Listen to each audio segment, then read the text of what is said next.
Guys, Justin from Extreme. Let me show you what I do with pump gears, slides, rotors, so on and so forth when I'm building a transmission. Let's take a look. Alright guys, let's talk about pumps a little bit. This one is a slide for a 4L60E, and I do this with every pump gear that comes into the shop. And this is not necessarily about removing material so much as just making sure that it's flat. This one is used, however it is in very good condition, and because I machine all my pumps, I want to make sure that this is flat as well. So I have a granite block. You could use a piece of glass if you had it. I think it's 9x11 sandpaper and a little bit of WD-40.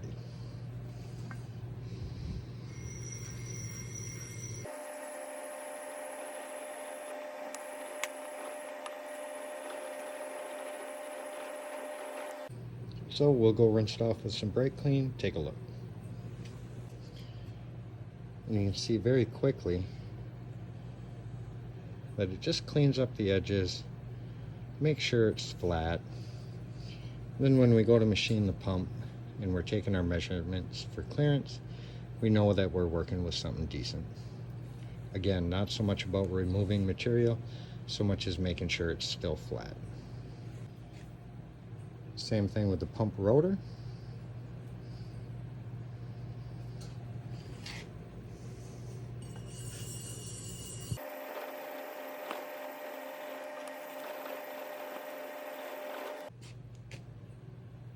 And the end result is just making sure that our pump rotor is flat. Both sides. Looks really good. Now, I do this with every pump that comes through the door. And the biggest reason that I do this is because at the end of the day, no matter what, once I put that pump together, it goes in the transmission, it goes in the vehicle. I cannot go back and redo this for the amount of labor or time that it would take to do it. So let's make sure that we put the pumps together right the first time, and this just helps ensure that. Then when we're machining these pockets in the pump and the pump faces, we know that when we take a clearance measurement, we know that it is spot on. And just as a little bit of an afterthought, let me show you guys some other things I have going on. So we just prepped the slide and rotor for this 4L60E pump. This is going to get machined, make sure it's flat, make sure the pocket is flat, make sure that the proper clearance between the slide and the rotor with the pump. As I said before, I do this to every pump gear that comes in. Here we have a set of E4OD pump gears.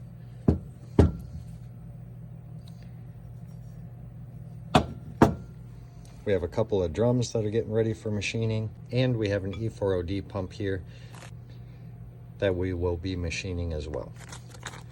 On the E4ODs specifically, I use a Sonic's pump bushing that is unfinished.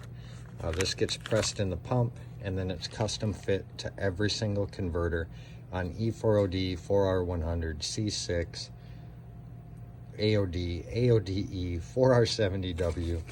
This is everything that Sonic's bushing fits.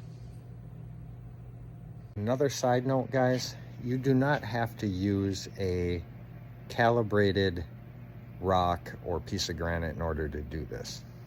Let me show you mine. I'll give you some alternatives. This one here is a Standridge.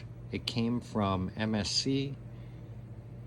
Its accuracy is 0.2, and it is certified. What else could you use? You could very easily use a piece of glass or something that you consider to be as flat as possible. I use a piece of granite because I need to know that that is flat. Glass is the very next option for me. Benches and tabletops, they don't really work for me, personally. I hope you guys have enjoyed this video, and I look forward to showing you guys other things that go on inside the transmission shop, and maybe I can help you out.